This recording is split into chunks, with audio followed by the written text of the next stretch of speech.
is Jeff Koinange Live. Tonight, you know if it's Wednesday, it is all about politics as usual. The latest, more than 100 people slaughtered up in Turkana for reasons that many of us find difficult to understand. We want to get down to what that means. In the 21st century, how do people go house to house slaughtering each other?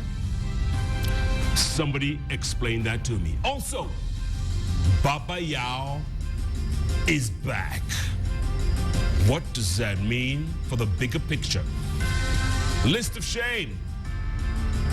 Less people resigning. 60 days almost up. What's the latest? So much more. Politics 101 with a man who calls it like he sees it. He began an initiative more than a dozen years ago called Uungwana. And he talks about everything from the way you drive, to the way you speak, to the way you behave, to the way we are as a nation. My guest for the next 60 minutes, Njiru, the man himself. His Twitter handle is @Uungwana Kenya. Mine is @Koinange Jeff. Hashtag JKL. JKL begins right now.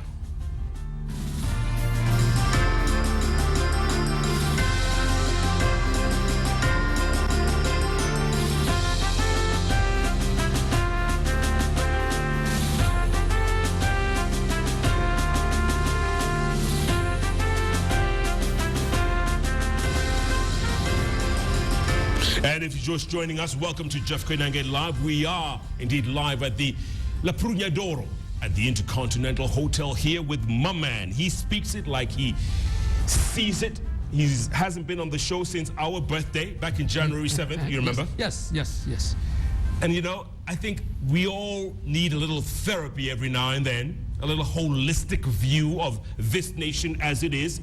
Who better than my man, Njiru? Good to see you, birthday boy. Good to see you, man. 5 months later. How's it been? It's bad. You're 4 months older. But Ken, on a very serious note, I don't know. Maybe because we live in the highlands, or we live in the big city, we don't understand what's going on in Turkana. And I'll give them the benefit of the doubt up to that point. But what we see on TV is as barbaric and as savage as it gets. Ken, I'm sorry, let's call it. I call it ushenzi kamili. There's, like I said, there are levels of ushenzi. There's ushenzi and there's ushenzi kamili. I was just watching the news as I was coming here, and one reporter was actually saying that, you're stepping into a hut and you're saying there are 3 young girls, about 12 years old, lying inside there.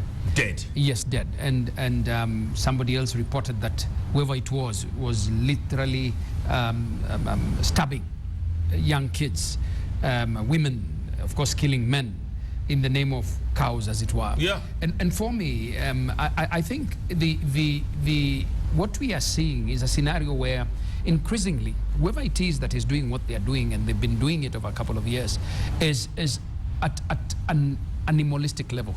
I usually say Uungwana ni utu, meaning you have a sense of yourself as a human being. Ushenzi unyama. That a human being can actually descend to a level of an animal, but an animal can't ascend to a level of a human being. And so, to the extent that such a cultural psyche remains in the hearts and the minds of those people, it is okay to kill. In fact, traditionally, the more people you killed and the more cows you got, the more of a hero you became. But what disturbs me is the continued response that we continue hurling at this situation, Shenzi situation. I'm cognizant of the fact that in that area of Kenya, there is a peace industry that has been around for as long as cat rustling has been going on. Right. And so what you're then going to hear after a few days is a peace meeting. And in the peace meeting, people decide to call a truce. But many times it is said that when they call a truce, they are actually calling a truce to go and rearm again, or the people who've been attacked, a breathing space so that they can mobilize to go and to go and fight again. So it's almost like a sport. It's almost like a sport. But a medieval sport. Yes, medieval sport. But also, let us not ignore the fact that I think whoever it is that does this type of thing actually makes a lot of money out of cattle rustling. Because if you steal 1,000 head of cattle and a cow is going for some 50,000 bob, that's a lot of money. Do the math. Yeah, it's a lot of money. And it has been said severally that even some of the leaders are part of these processes. And it's evident because most of the leaders are very quiet. Yes. The governors in the area. In fact, I have not even had the governor speak. They're mute. No, they are mute. Many times the same governors are generally accusing the central government of doing nothing. But now we are talking about your own people, your people who've elected you.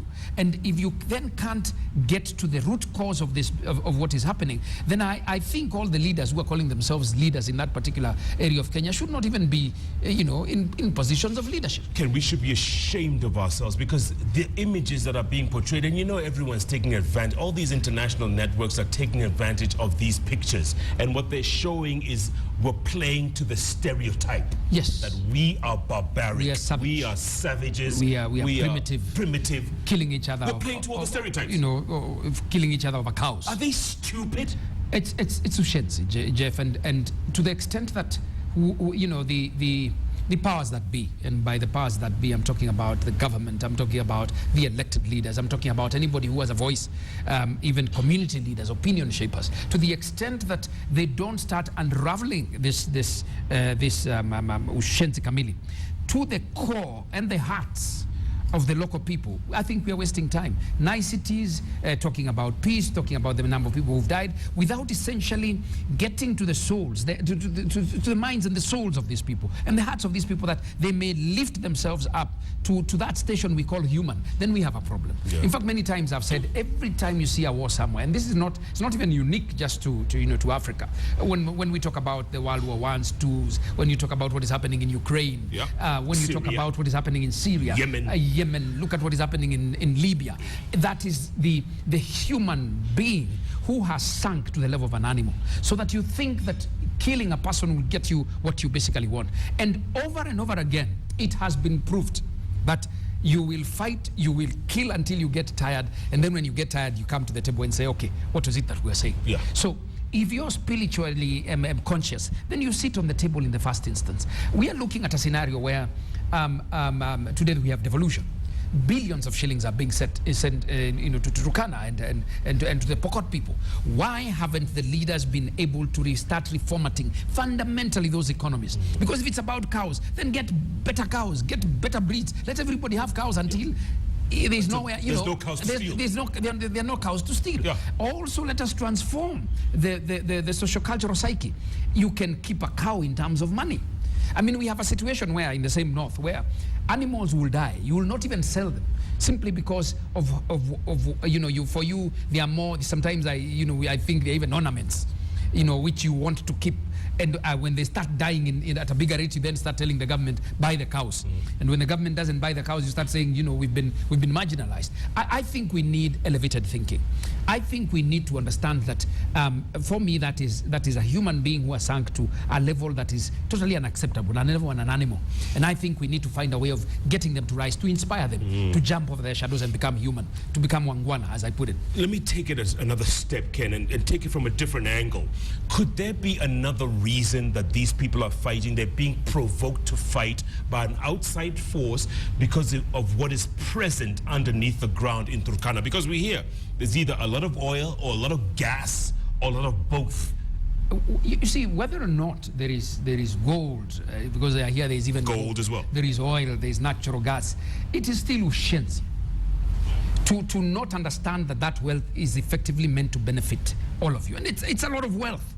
I mean, if it was systematically brought to the surface and they were left what is rightfully theirs, whatever percentage it would be, they would be well, better off. And again, Jeff, this takes me to countries like the Congo, which are potentially well, you know, potentially one of the richest countries, you know, on the planet. On the planet. Yeah. And you know, sometimes when you reflect on the fact that the Congo is possibly the size of Western Europe, correct, you then start having a clear understanding of the fact that as long as people don't understand what it means to be human, as long as people operate like animals, then what they end up doing is raping each other, killing each other, and somebody else is basically extracting the wealth to their own benefit, right? Look at now what is happening in South Africa. Yeah. Unfortunately, again, and this is why I go back to the whole question of the African and the question of African consciousness, because for me, I do not believe that the African is genetically defective, or that the African, like one Mzungu said in the 60s, you know, he made a comment and said that the brain of an African, 6-year-old brain of an African, an adult African, let me put it that way, is the equivalent of a 6-year-old European child. And he even published it, by the way, right? People have called us the sons of Ham and everything that basically appertains. Yeah. But the more, you know, I look at history, the more I look at great Zimbabwe, the more I look at what Ghana, Mali, Songhai were, the more I come to appreciate that the African can actually think. So what is it, Ken? We need to go inside. You see, what we've been doing is looking outside. We've been operating from an outside-in perspective rather than an inside-out perspective. And an inside-out perspective, you understand that you've been made fearfully and wonderfully. You understand that just like the Japanese or the English or the American or the German, you have what it takes to basically save yourself from the type of ushenzi nonsense that we are seeing. You understand that when you've been given a job to do, even in a country like this as a government official, and you swear by that, you know, by a holy book, whether it's the Quran or the Gita, whatever it is, then you basically execute what you've you know, your oath, you know, the oath that you've basically taken. You understand that you can actually go to the moon. You understand that you can make the crafts that fly. But when you operate from an outside-in perspective, then you become a monkey. Then you're operating from a perspective of monkey see, monkey do. Right? You can't move before somebody from the outside says, tells you what to do. Yeah. And by the way, for me, the African situation generally across the planet Earth disturbs me. I mean, look at what is happening in Baltimore. You know, Africans being killed left, right, and center. And then they go and loot. And then they go and loot. And by the way, whether we call them African Americans, these are Africans. Yeah. They were shipped there in boats. Correct. Right? You go to Britain, you'll find them in one corner called West End. Yes. You look at what is happening in Saudi Arabia. They take our young girls here to go and, you know, help them in their houses. They turn them into slaves. Correct. Take their passports. And by the way, I don't even see righteous indignation from the Kenyan people. All we hear is a mother saying, bring back my daughter. You touch one American. Oh, John Kerry will send and Obama will send everything that he has. Touch 1 million Africans. Who cares? Nobody. I mean, look at the African today drowning in the Mediterranean as they are crossing over to a country called Italy. To do what? That looks like a small finger. Yeah. You know, leaving all the wealth in Africa because of the ushenzi state of affairs. And then they don't, even if they do make it, yes, Ken, under all the West conditions, they're slaves. They're slaves. That's what they end up being. Right? And so I'm saying we need another, you know, in the 60s, we were talking about freeing Africa, and we technically unshackled ourselves physically. But mentally and spiritually, we're still slaves. We're still slaves. Jeff, a Mzungu walks into this country. We stop doing what we're doing because a Mzungu has walked in. Correct. And is simply a backpacker. Look at the collapse of what we're calling the tourism industry. I can assure you Africans can be able to go to those hotels. But no. We are not going to market to the African countries. We will go to Berlin. Yeah. We'll go to ITB. We'll spend millions. And Kenyans have the... We have the money. I have seen, and I want to be challenged on this. Many times, even in those coast hotels, during what you may call the high season or the low season, whatever you want to call it, the people, the Wazungus who come on these packages pay less than you pay, Jeff. Correct. And they paid outside, by the way. And they paid outside. They're buying nothing locally. They don't even buy. I mean, they come in strict budgets. Yeah. But of course, the Muzungu, even the waiter will serve the Muzungu first before they serve. Before us. And that's what I'm saying, Yoni Kasumba. Something that is in our mind, something that we must talk to. And this is what I speak of when I say that the African now needs to liberate themselves spiritually. And when I keep saying, when I talk about spiritually, for me, it really is that's such an outcome for the ultimate meaning and purpose of our lives. And I keep on saying there is no way God could have put so many resources. So, I mean, we are the richest continent as far as resources are concerned, but the poorest because of our executions, because of the way we think. And that's what we must address. As long as we operate on the Ushenzi paradigm, we're in trouble. Is this uniquely an African problem? No. I mean, history shows us that the Muzungu has even done more savage things than we've done. Absolutely. If you look at World War I and II, over 100 million people died. And then 200-300 years ago in Britain, they were slaughtering each other. In the name of religion or land. Crusades, whatever it was. Yeah. You know, think about colonialism. I mean, that was savage barbarism. Why would they come and sit on us and do the things that they did, kill us? Whether it's the Mau Mau or the Nandi Rebellion, why did they have to come and do the savage things that they did to us in the name of, you know, civilizing us? And so for me, Jeff, and which brings me back now to this country, the last couple of years, 50 years, we've been fighting that, you know, for those hardware things, the Constitution, the laws which are in place now, Vision 2030. Now it is time to address what is inside us. And we're not ready for that yet, are we, Ken? We've not even begun. We've not even begun. What I'm seeing are reflexes that are talking again about hardware, infrastructure, buy more guns, which must be bought, by the way, because for me, those rustlers who are holding guns must be faced by somebody who's holding a gun, because that's the language, you know, some of them understand. Correct. But over and above that, the communities must be lifted. And sometimes, you know, I meet some people who ask me, Ken, do these things you talk, are they realistic? And I say, look at a Gandhi. Gandhi was not a head of any government, not a head of any, you know, institution that is known. Yet he would move 300 million Indians. Why? Because he connected with them. He connected with them. The greatest leaders across the world, by the way, have not been followed by people because they dish out money or because they threaten people, but because they fundamentally touch them at the core of their hearts and get them to jump over their shadow. I fundamentally believe that Kenya is at a place in time when we are ready for that type of leadership. It must be collective. It must come right from the families. We must be able to tell our children, you can achieve, you know, rather than telling your child, we mujinga kama mama yako ama baba yako, or telling your child we are poor and we've always been poor, sisi maskini. It must be a scenario where you understand that poverty, by the way, for me is a function, and my late father constantly used to tell me that a poor person is not a person who doesn't have money in the pocket. He used to tell me that a poor person is a person whose spirit has been impoverished. If your spirit is impoverished, you're poor, umekwisha. But if your spirit is intact and you understand what it means to be human, it doesn't matter whether you have money or you don't have money. In fact, you can fundamentally say that my resolve, my intent, my purpose, my vision, my focus is more powerful than those things we call the resources or money. The minute you decide to do something, you'll be able to do it, right? Ken, do we have a Gandhi here? Is that Gandhi you're talking about? It could be you. It could be you. No. It could be. It's you, man. I mean, don't forget that in the good book we call the Bible, and even the Quran talks about it. Moses was being told by God, go, and he was asking, why me? Yeah, he was the most reluctant. Yes, and I think many of us in this country are asking, why me?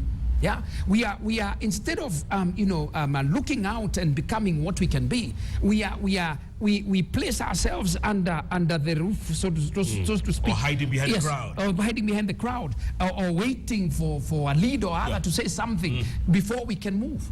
We are more than that. Right? And many times I think on this show I've cited the fact that if you look at America, it was built by, there's a documentary I usually like telling people to watch, the men who built America. It was men who built railways, drilled for that oil, refined it, built pipelines, built those big bridges across rivers in America, across the Potomac River, did steel. And they became so large. There were 6 men called Cornelius Vanderbilt, J.P. Morgan, Ford motor company. Men like that. They wired cities, all right? And so, for me, the whole model, which also brings me to the question of the economic performance of this country, where we are saying we're operating at 5%. Last year we were at 5.7%. I think that's unacceptable. It's ushenzi. Yeah. Why is it ushenzi? It's because I don't think we've started giving the best of ourselves. I mean, if I asked you, Jeff, how much of your potential do you think you use as a human being? I mean, in your everyday work. Yeah. Most probably, we are not firing from all barrels. No. Why? Because possibly even our economic psychology, our management psychology, is not such that it allows the liberation of the potentiality of the people. So we're mediocre. We are mediocre. And we're happy with mediocre. We are happy with mediocrity. I mean, look at the last 10 years. How many jobs has the private sector created? About 600,000. 600,000. And many times, by the way, I reflect on the fact that in America, 600,000 is half, for instance, the jobs in Walmart. Yeah. And we're talking about a whole economy, all right? And so, even for the captains of industry, We need to think big. We need big thinking. I would want to see Kenyan multinationals marching all over Africa, all over the world, because we are creative. But then again, Jeff, look at how we allocate our money. How much money do we allocate to research in this country? Almost nothing. Nil. We are just saying tukule pesa mashinani and the rest of the give it, distribute it. Yes, amongst ourselves. Amongst ourselves. Let us eat it before the other person eats. Correct. We've been eating for too long. Yes. I need to eat some my more. turn. You see, and I empathize, and in fact I'm happy that the president was talking about productivity. We must be productive. And some time back, I don't know where Kotu dropped it. About I think it was about 3 years ago. They actually engaged on a project that was aimed to drive productivity, amongst Kenyan businesses. I don't know why that was shelved. Productivity has to be driven in this country. We have to be able to account for our time on earth. And we have to give the best that we can give. We have to give people, jobs according to their ability.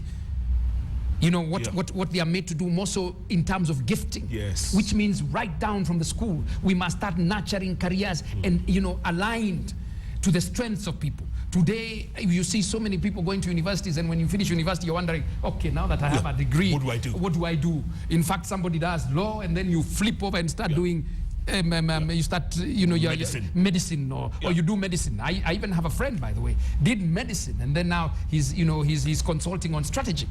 And you say, wait a minute, but why? How did that happen? It happened because we have an education system that does not focus on that.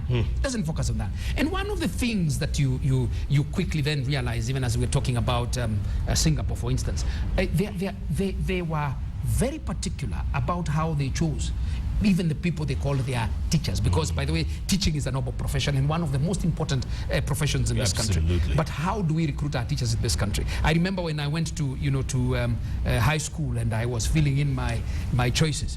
You say first is law, second is BCom, third is BA, fourth is teaching. Fourth is teaching. I think it should be the other way around. Teaching first should be teaching. So that we then, and I'm not in any sense saying that the teachers are not good enough, but I'm saying we must be more purposed.